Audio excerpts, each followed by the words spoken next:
Nate, you got it? Alright, cool. Okay, cool. Awesome, guys. So first of all, just want to say, appreciate you all for coming. Obviously, I know a few of you already. Xavier there, Luca, etc. But no, I appreciate you all for coming. It's going to be a sick day. We're going to go through it.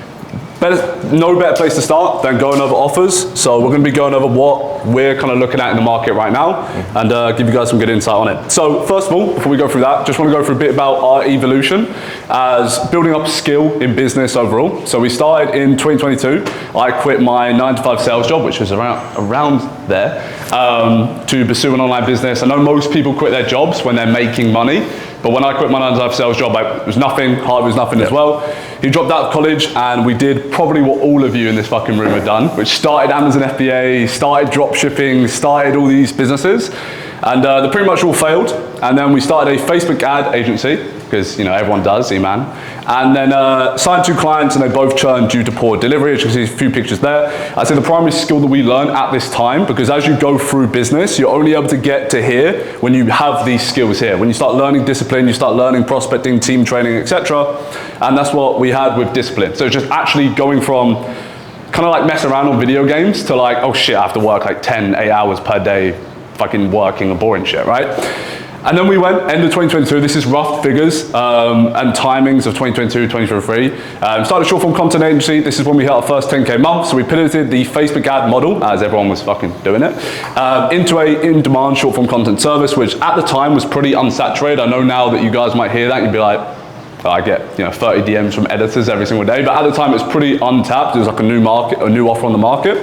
Golden Sea opportunity swept up on entrepreneurs such as Ash White, Nathan Blaisberg is here, podcast, solar companies, injury law firm companies, and we celebrated that by going to a luxury villa in Spain, which is a cool celebration. Yeah, and then sort of from there, we what you guys have now is the $6 per reels, $3 per reels, editors coming into your DM. So we were struggling. I'll be honest, we were struggling trying to scale this even further. We got it up to 15, 20K a month, but going past that is not very viable unless we wanted to become videographers. But myself and Luke, as you know, Robert, we're not very good with cameras, so it was a bit pointless for us to go and do that. So instead, what we started doing is actually adding mechanisms to our offer. So instead of just short form, we were building appointment setters, we were adding ads into it, and actually scaling businesses and info products further, rather than just having the set of, okay, we're going to get you more views, we're going to make you more money, and we're going to get paid more by doing that. We hit our first $13,000 week, which was amazing. We flew our team out to Marrakesh, which was a sick time. 2 of the boys from the UK that work with us, we flew them out. We had a few crazy nights clubbing, but it was a good time. Then we also went to Dubai, and I guess the primary skill here was content creation and back-end systems, knowing that content and one-step services are not going to last you forever. I don't care who you are, I don't care how good you are. If it's a one-step from your service to the client, any freelancer can take that and use that themselves and charge less. So you're never going to make it anywhere. Now, what we're doing now is growth partners for education companies. Last month, we hit our first ever $30,000 month. £24,000, guys from the UK, we know that our Stripe looks awful compared to USA. So $30,000 a month, which is amazing from obviously where we started. And this is just because we learned the skills to take a company from $0 to $50,000 a month. And if you can do that, you are obliged to just say to them, hey, I want to take 10, 20%, and you are comfortable doing that. I was speaking to Nazar, we're scaling, companies, trading communities to $50,000 a month. You take 20% of that, you're making 10 grand a month off one client. So the primary skill that we learned here is sales. Obviously, we invest a lot into sales, working with Hi Sam, our 7-figure sales rep inside multiplyclients.io. Some of you guys probably would have met him already. And just, working on that and obviously getting to a point where we're at $30,000 a month. Cool. So we want to talk about, first of all, our thesis as to why the current agency model is broken and why it's imperative to kind of adapt in a market where everybody is in the market. Everybody wants to start an agency. You can go on AI in the next 10 minutes. I can whip out my phone and do editing, content, Facebook ads. If I wanted an ad creative, I'll go to AI, whatever, right? So how do you adapt? So first of all, going over the market sophistication cycle. So as an entrepreneur, like I just said, it's imperative to understand that insights, tech, software, I'm sure we've all been on Opus Pro to clip up a few clips, is in the market. And with the high quantity of agencies within the market, with people like Iman Gadzi who get 5 million views of all, start an agency, funnel everyone into the business model, and because it is $0 to start, you get a high quantity of individuals with easy, regular, commoditized services, and money-back guarantees just don't hit the same because the market's seen too much of the same. And when the market of prospects, or when you're going out Instagram, or some of you guys might do Facebook, LinkedIn, whatever it is, when they've seen the same, we'll get you 25 appointments and money back, it doesn't hit the same anymore. We're in 2024, right? Everybody's saying it. So that is just down to the commodities, the AI, the freelancers. Like I said, it's in our belief that with the rise of artificial intelligence, increasing amount of freelancers, commodities within the market, you can't afford to be low value. If you guys have no skill, if you guys have no genuine expertise of what you're doing, we're talking to Nate behind the camera there, he's built up a skill of media buying over the last 4 years, so he can go into companies, charge big, get great return on investment ROAS, revenue. But if you're reliant on, okay, I'm gonna deliver a service and then get this guy from Upwork to do fucking Facebook ads, then you have no skill, right? And when you don't have skill, you're not gonna get paid because all of these people here are just gonna go, hey, Mr. Client, I'm gonna do it for fucking $50 and you're trying to charge $2K a month, right? So so extremely high rate of churn. Can I see probably who has had their client churn in their first month? I assume pretty much everyone's hand should be going up at this point because, after month one, if they haven't seen for one amazing results, if you're trying to guarantee something in 30 days, you're never going to get anywhere because we all know 30 days you can't change the world. It's not going to happen. You need a longer time span where you can produce something, where you can guarantee something, and it's hard to get people on retainers for 90 days. We all know that. So we need to actually have a skill and actual offer mechanism that allows us to say, okay, we're going to partner with you for 90 days, 6 months, whatever it is.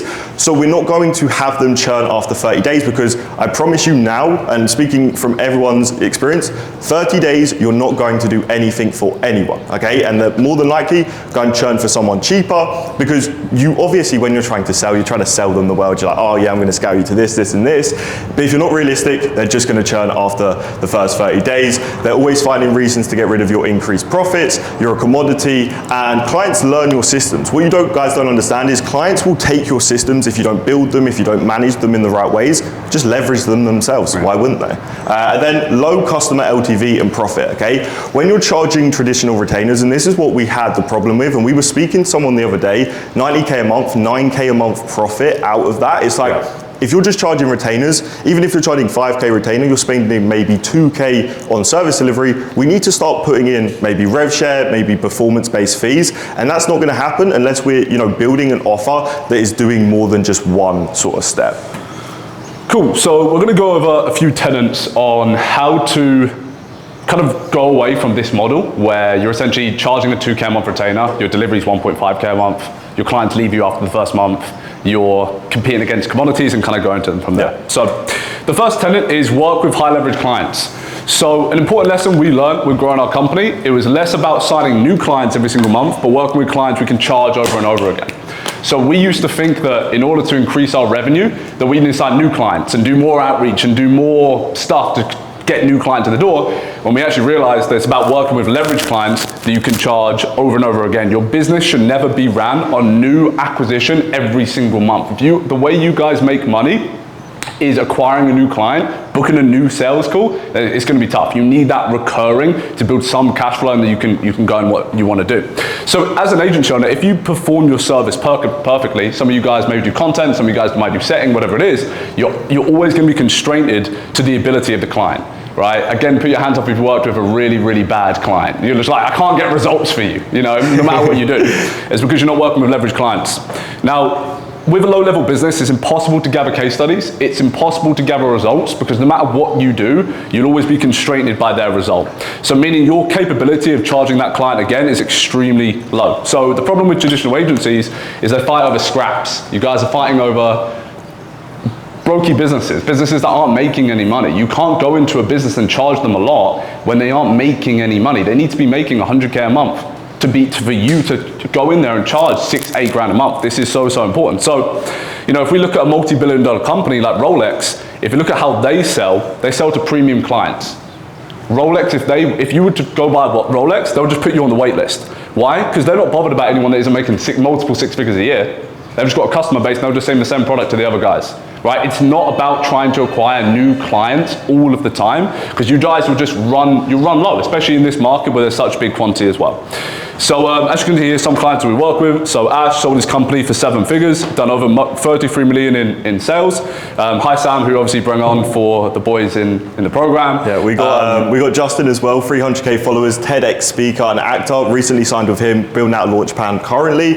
And also we have Jamie, over $1 million trading financially. This guy is, good at what he does. And again, these, you can see all these guys here. Not one of them is making less than 100 grand a month. So if we took 10% of their 100 grand, that's 10 grand, that's not a lot. But if you took 10% of someone making 10 grand, you're only making 1 grand. So if you just do the math, you need to be working with these high leverage clients and actually give them an offer proposition that they're happy to all work with, which is why you can see they're all doing over 100k a month. You guys are never gonna have problems with clients like this. You're never gonna have problems with clients who can sell. You can't go into a business and transform their ability to sell, transform their ability to run a business. You can deliver your service, it's a one channel vertical. There's 10, if you think about business, there's 10 verticals within the business. They offer this, that. If you guys aren't controlling that, obviously to a good ability, some of you guys, if you actually got skill, you can go in and do well. They're always gonna be constrained by their offer, their offers, price points, etc. So when you work with these guys, it's much easier. Yeah. And then delivering a full stack growth service, okay? So we've already identified that commodities, AI, freelancers, one-step services are going to, net you less money, they're not as valuable, and you're going to have clients that are just going to churn on you, right? So what we need to look at is how we can start stacking the actual offer that we're running to give it more value, to be able to charge more, to be able to work with these higher ticket clients that actually want to work with you. Because I know maybe for a lot of you in here, maybe you're just going in there and you're saying, look, I'm going to run you short form content. If you go to someone doing 100k a month, they're not too impressed with just short form content, right? They don't really care too much. What they're looking for is, there's just a few examples here that I'm gonna go through and what we sort of do for some of our clients. So you have audit consultation. Now, if a business is broken, I don't care what you do or what you're running, it's not going to work, okay? For example, if their service delivery is awful and they're not getting any type of results for their clients, if you try and work on client acquisition, then what's the point? Because if there's nothing in the back end to get people results, if you're trying to sign more clients, no one cares about the offer, you look like you're not getting results, but it's just their fault because you haven't identified the actual constraint and you haven't then gone and fixed that. I say it all the time, when you bring on a new client, dig into their whole business. I don't want you to just dig into one little bit or a little bit here. I want you to go through the full game plan, down to branding, down to messaging, down to service delivery, and see, okay, is this client going to benefit me? Can I benefit from this client? Are they going to also get me amazing results? We also have market research. I was speaking to, again, Nazar about this. Having the market research, making sure that we know what competitors are doing in the space, and a full analysis on this. Trust me, working with these high leverage clients, if you don't come to them with a full market research, a full game plan of competitors, people not doing so well, what works, what doesn't work, then they're not going to trust you if you're not coming with that. We also have release, asset, and content data. Now, we launch this all the time, so making sure that either we're collecting emails, SMS, and systems for that to allow us to just, send emails, send SMS, and just collect the data in general. We do this with, outreach. We do this for all clients. We just collect all the data. Your company should just be a data machine. What works the best for if you're doing short form? What works the best if you're doing outreach? What works the best if you're doing Facebook ads? You just need to collect data. The more data that you have, the more that you're equipped to go with. Cool. Yeah, and this is as well with placing setters, placing team members. So Harvey mentioned there about owning the data, owning the team members, owning the software. If you own the data, own the team, own the software, own the numbers, you own the business. You should never just own the service, right? So if you're just doing short form content, you own the ability to edit their reels. You should own the ability to understand what works, what doesn't work, right? Own it, right? So for example, for some clients, we own their domains. So, try and churn, right? It's not possible. And then scaling with ads as well. So if you are guys working with info products, and some of you here doing creative stuff, ads is by far the easiest way to just 10x the entire business once you have that data. Like I said, there's a difference between a company that knows, okay, if we do these reels, it's going to blow up due to X, Y, and Z reasons, opposed to, oh, don't worry, I'll save you time by editing the reel. It's a very, very different business overall. So what we want you guys understanding is by delivering something like this, whatever this is in your vertical, whether you work with B2B, lead gen, whatever it is, something like this. For example, I was having a conversation with one of our clients. He does like cold calling, so he implements like cold calling systems, and his clients were just churning all the time. And I said, why don't you build the system to train the sales team, place the sales team, understand the numbers, place the dialers, have dialing managers, right? So just having that full growth service overall. Yeah, and with the leverage clients and with this, you will get the best results, okay? Yeah. We're posting a bunch of our GP results because we want to start signing new GP clients. We have results, hey, 8 days into April, I've made 16 grand. They're the type of results that you get. And then if you go to another company and say, hey, I've made 16 grand off this, they're like, okay, I want you to do the same. And that's how you sign them. If you're coming through with, wow, I got 20,000 views on a short. No one really cares, anyone can go and do that. So you really want to be working with these high leverage clients, bringing them a high value service to make sure that you're getting the best results in the market. Cool, and when you do that, you're able to charge premium prices and you're able to take revenue share with these businesses as well. So due to your ability to work with high leverage clients, you can actually get results, not just, hey, like Harvey said, I got you 25K views on a reel. You actually, okay, you made it scale them to 50K a month, scale them to 80K a month, right? When you actually have those big case studies, you're able to go into businesses, charge premium prices, take revenue share. So when you're handling every single operation, every single constraint for the client, you come in as a growth partner, not a media company, right? You're able to, like I said, charge and negotiate these revenue shares. So to give you context on how cheap you are, because some of you might be thinking, okay, well, if, for example, the client's making 100K a month, I'm taking 10K a month revenue share, doesn't the client churn? Is that too expensive? Just give you context, we're working with a growth partner client. They had an email assistant, a content assistant, 2 editors, and a Facebook ad agency. Right, so they had this payroll fucking constraint. We came in and wiped them all out, right? Why? Because we do emails, we do content, we do editors, and we run the ads. So all of these commodities that they are working with instantly wiped out because we've just come in and done that as growth partners and eliminated all of them, right? And that's cheaper than them paying an email assistant, a content assistant, a Facebook ad agency, right? You can just go get it all in one. Yep. Yeah, and the share revenue allows you to allows your cash to become extremely explosive, going from taking this rev share instead of just I'll sign an extra 2 clients and that will bring me 6K MRR. With these type of clients, you can take massive rev shares in their company. And like Luke said, when you're doing everything and we called this client here, he just loved to spend money. He loved to hire anyone that was possible. So you're saving them time. So if you're saving them time and making them more money, how's anyone going to say no to that? So if you can start compiling it more, you're allowed to take this revenue share. You can obviously negotiate with your client and still take your retainer. A lot of people don't understand you still take your average retainer, but with the actual offer that you're pushing, you can also take the rev share too. So I will reiterate the fact that in order to scale, it's no longer about new acquisition, but the LTV of your clients. Okay, trust me and Luke have been on that hamster wheel. We've been trying to, we've run businesses where it's new client, and we've built systems to send thousands of outreach every single day, thousands of cold emails, right? We were, waking up at 5:30 writing first lines, right? Because we thought quantity was where we were trying to get new clients every single month, but your business will fail if you're just going to live off of that. 100%. And cool. So if we have a look at this now, you guys can kind of like in your head, kind of like visually build out what yours might look like due to your offer. All you need to understand is obviously your ideal customer profile. So like I said, you guys will all be working with different clients, whether it's info products, whatever it is.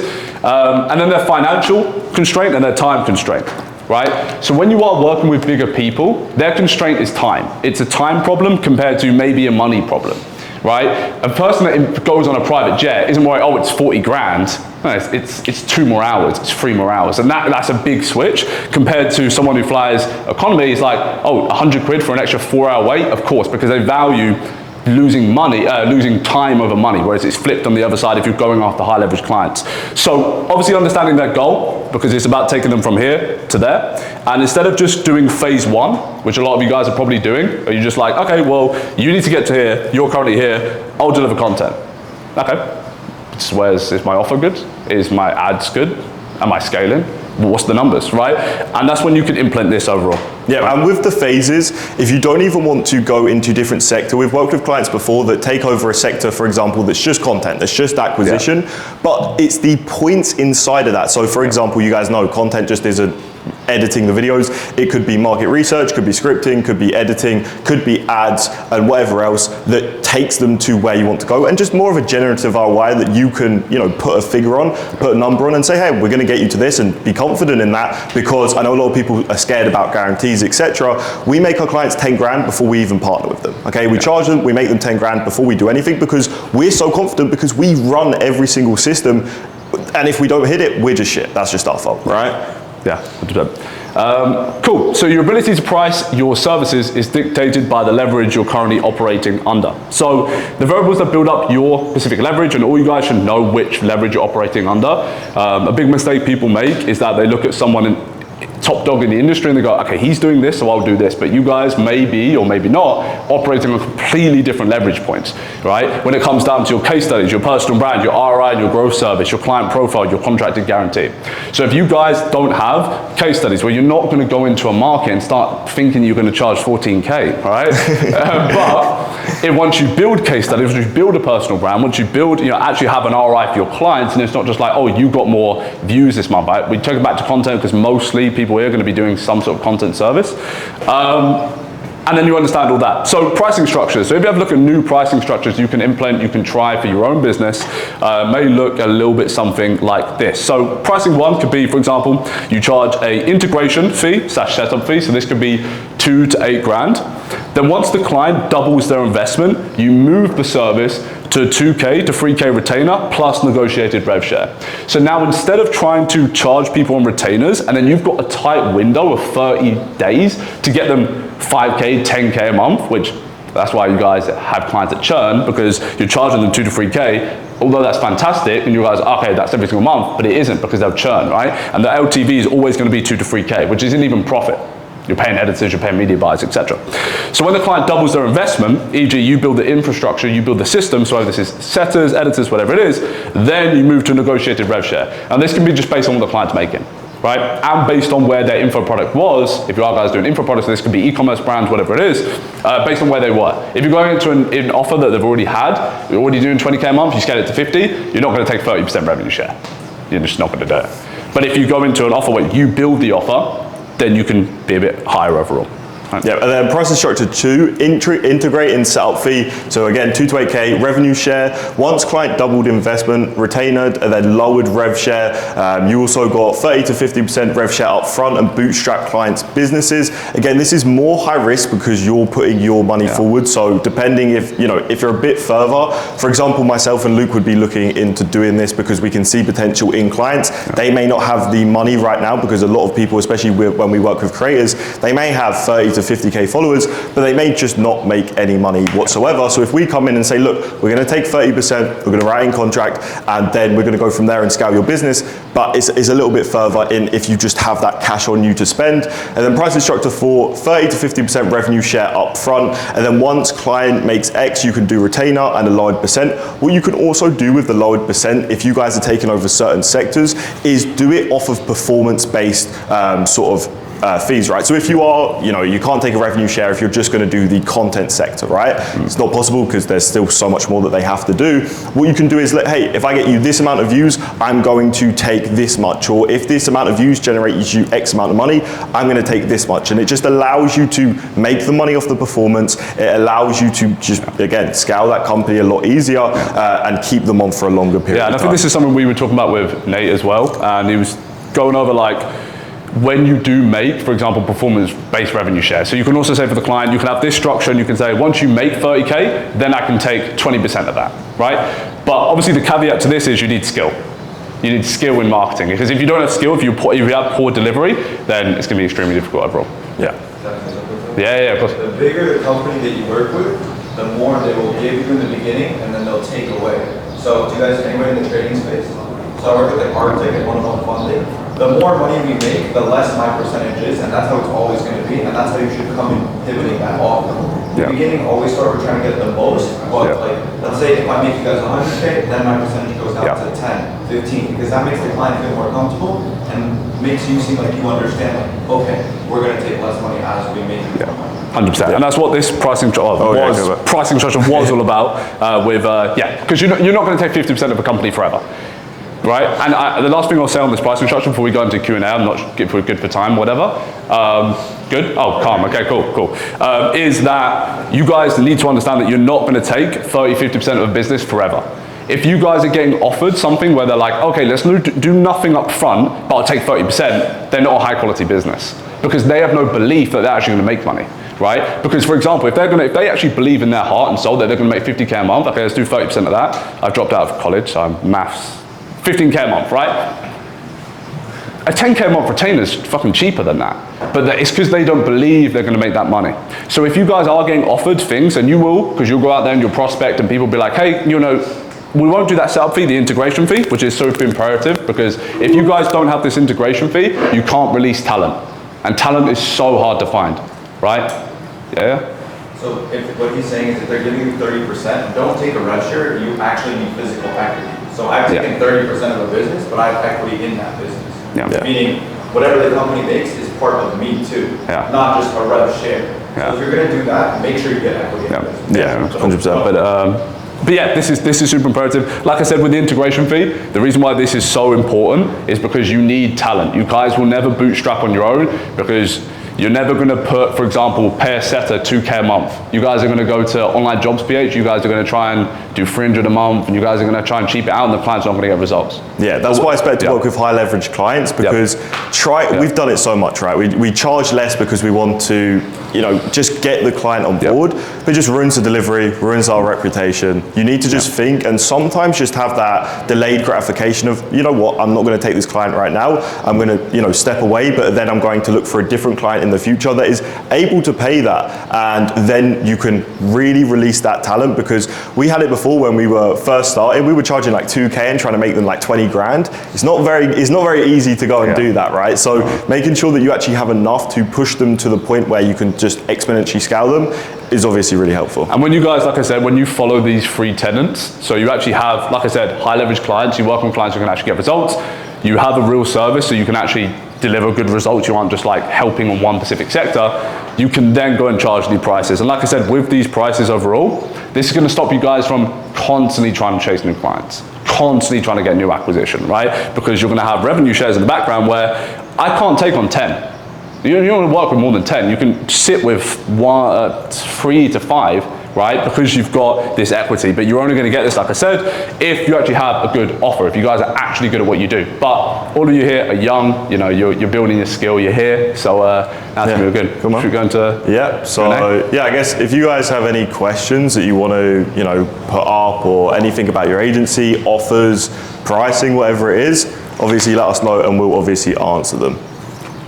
How do you guys go about your hiring process now when hiring people to kind of hire people to do all the jobs? Yeah, so luckily we're in quite a fortunate situation where we can just leverage our personal brand. So we've built a personal setter community. Is this for like content editors, setters, just content editors, setters, or that? What I would try and do is tap into people's in the space, and you're in a great, you know, area here. Tap into people's communities, because, you know, guys like us and guys in the room, they build communities for this, because we have so many clients that we have to work with that going to online jobs PH just isn't really that viable. So tapping into other networks, there may be some people around here that have communities of setters, have communities of editors, because then what they're doing, they're training them, they're vetting them, they're doing all of this. You find much better talent. You find talent that isn't going to churn. What we found with, you know, Upwork, online jobs PH, is they're just random people. They've got no training behind them. So you pretty much have to do everything. But when you find these setter communities, you know, it's super simple to do. So even if you go on Instagram, and I don't know how, if you have like a big personal brand or anything like that, you can start building your own. If like, you probably get 100 DMs a day. I'm a setter, I'm an editor. What you can do is build a community of yourself, put your training in there, send over that to them, so then they can start learning the training, be in the community. Whenever you need, hey, looking for a setter that's from the USA, this is the pricing structure, X, Y, and Z. You have 20 qualified leads that have gone in there, have watched the training, and now they can obviously work for you. But big thing's you, right? Because people need to want to work with you. If it's a bad business, if they're getting no results, if you can't sell them and be like, look, I'm this person, it's going to be hard. And that's with a personal brand. We talk about personal brand all the time with acquisition and trying to acquire clients, but hiring is a good one as well. Because if people want to work with you, it's a different ballgame. Cool. Awesome. Anyone else have a question? Go for it. Yep.